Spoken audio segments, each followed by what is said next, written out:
Hello, BKFK listeners. We have a very, very special BKFK listener from Perth, Australia. Happy birthday to you.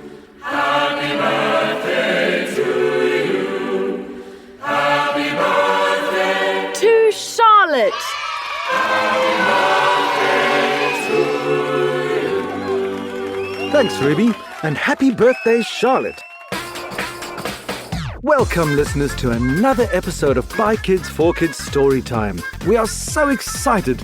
We are working on a secret plan. We will tell you all about it in 2 weeks. It's going to knock your socks off. Now, we have a thrilling episode for you this week, but just a word of warning. You know by now that BKFK stories are not really bedtime stories. They are more wake-up stories. Well, this week's episode is the wakiest of them all. It is full of non-stop action with some very scary monsters. But don't worry, no matter how they roar, and no matter how bruised and battered Jack becomes, he will succeed. In this week's story, we are joined again by Anna. I'm 9 years old. I live in Dubai, but I'm from Scotland and I love pottery. Hi, my name is Eli. I am 6 years old. I like dinosaurs and reading books. My name is David Liam. I'm 7 years old. I really like baseball and family time, and I'm from Dallas, Texas. And now, brace yourself. This is a scary story. Ruby, let's do it. Jack the Giant Slayer, Part 3.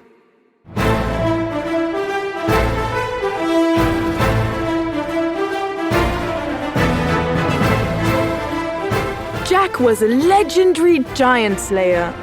All through the land, people spoke of him as a brave warrior. A brave warrior? I think we know by now, listeners, that Jack was a very clever trickster. But could he actually fight a giant? We shall soon find out.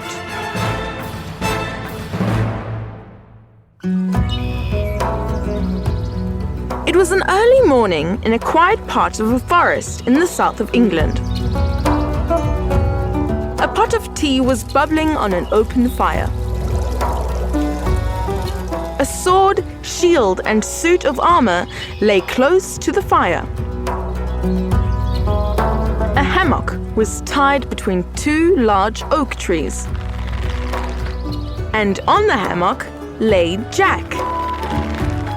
He swung from side to side, gazing up at the sky. He wasn't a rich man. He had refused all rewards he'd been offered for all the giants he'd defeated. All Jack wanted was to keep his people safe. He heard a twig snap close by. He heard footsteps approaching. Jack appeared not to notice, but he was listening carefully. The footsteps were too soft to be giant footsteps, and he heard a slight wheezing, puffing noise coming closer. Without turning around, Jack said, Greetings, old man. Please rest by my fire and have some tea. Sure enough, the footsteps came from an old man with a long grey beard. How did you know who I am? Asked the old man. Said Jack, still looking up at the clouds. When you've had many adventures as I have, you just get a feeling when real danger is close by. I could hear that you meant no harm. The old man lifted his eyebrows in wonder. Please, sit, said Jack. Have some tea. I even have some roast rabbit from last night. The old man had a sip of tea and then said, We need your help with a giant. Jack stood up at once. A what? A giant, repeated the old man. But that cannot be. I have defeated every giant in the land. No, there is one more. His name is Galligantus. He lives at the top of a nearby mountain in an enchanted castle. I will go there at once and defeat him, said Jack as he began to buckle his armor on. No, there's more. The giant is also a powerful magician. He has placed many magical protections on the castle. There are rumors of magical creatures too. There is only one way to overcome them. How? There is a golden trumpet on the castle gates. You need to blow it 3 times to defeat the giant. That is all I can tell you.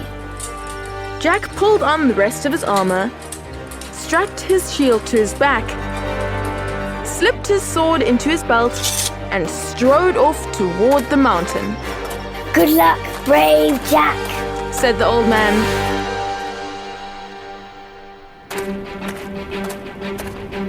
As Jack approached the mountain, he saw steep, rocky cliffs on all sides.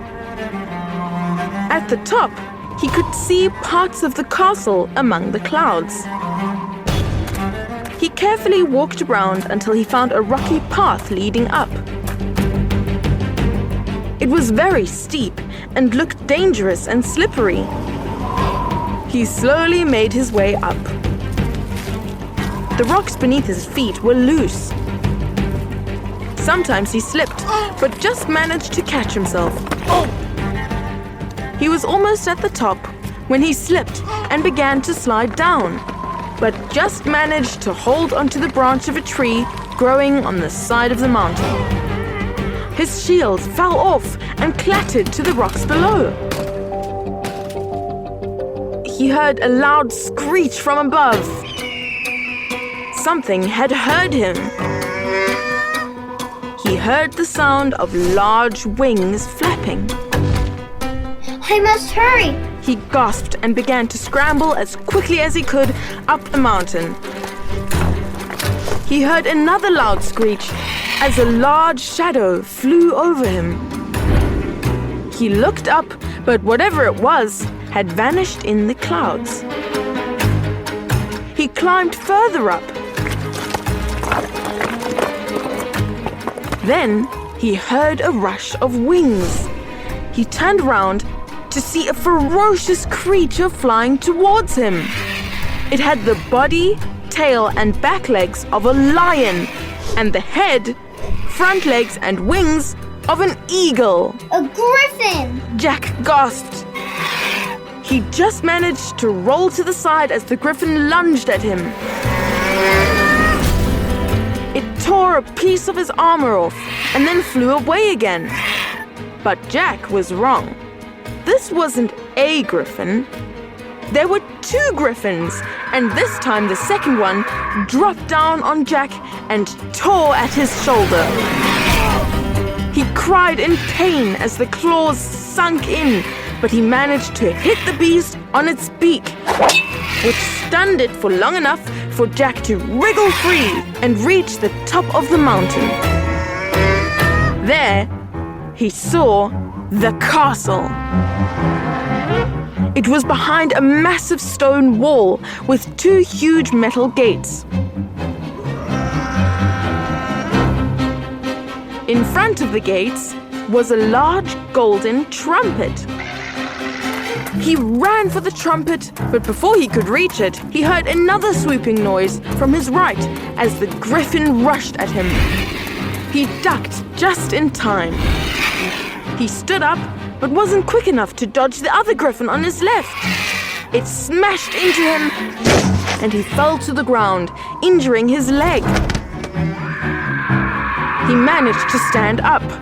The 2 griffins circled around and then rushed at him again. One came from the left and the other from the right. Jack stood still as they approached, and then at the last minute, he ducked. The 2 griffins smashed into each other with a screech, and both crash-landed on the ground, with feathers flying everywhere. Jack seized the opportunity and ran for the trumpet. The Griffins untangled themselves and began to chase Jack on their lion feet.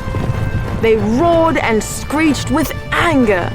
They both jumped for Jack at the same time with their razor-sharp talons outstretched when Jack reached the trumpet. Underneath it were written the words, "Whoever can this trumpet blow shall cause the giants overthrow." Jack gave it a mighty blast.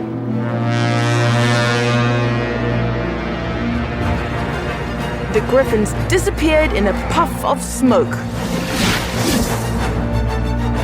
Jack fell to the ground, gasping for air. Then the huge metal gates slowly began to open. Exhausted, Jack stood up and looked through the gates. As they opened, Jack saw, standing not far behind them, the giant Galligantus. He was covered with armor. He had a huge sword in each hand and a large spiky helmet on his head. Who dares to challenge me? He bellowed. I do! Yelled Jack. I am Jack the Giant Slayer! You! I will have revenge for all giants! He drew his arm back and then threw one of his massive swords at Jack. It whistled harmlessly over Jack's head as he ducked just in time. 3 blows off the trumpet! He said, and he raised the trumpet to his lips and blew.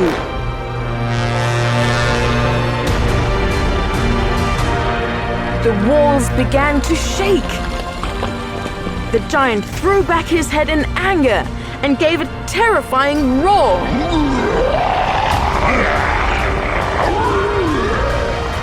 Then it began to run for Jack with its sword raised for one mighty blow. But Jack blew on the horn one more time. The walls shook violently. The castle was starting to collapse.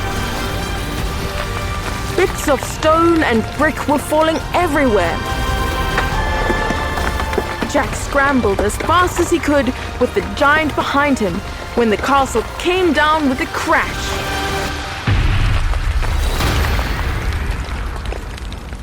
As the dust began to settle, Jack saw the huge pile of rubble that was all that remained of the castle. At last, there were no more giants in the land. Jack was a hero. But he would accept no rewards. No, he was happy to peacefully live out his days in the forest, sipping tea and looking up at the clouds. And that is the complete history of Jack the Giant Slayer.